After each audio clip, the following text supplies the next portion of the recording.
Sunday சமையல் பார்த்திங்கன்னா நெத்திலி ஃப்ரை.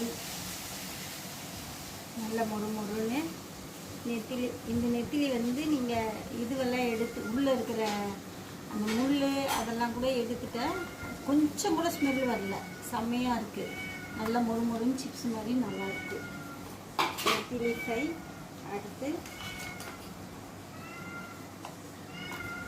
சிக்கன் தொக்கு மாதிரி அப்படி ட்ரை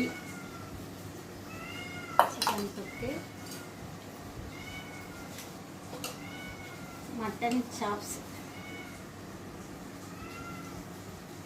இந்த சாப்ஸ் மசாலா பிசைஞ்சு சாப்பிட்டா சாப்பாடு அருமையாக இருக்கும்.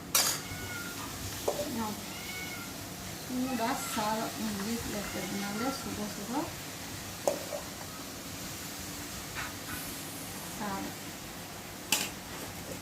அதுக்கப்புறம் தக்காளி ரசம். இந்த சாப்ஸ் மசாலாவே வந்து போட்டு நல்லா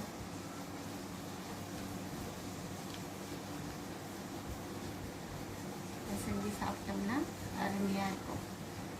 அவ்வளோதான் சமையல், சண்டே சமையல். Bye friends.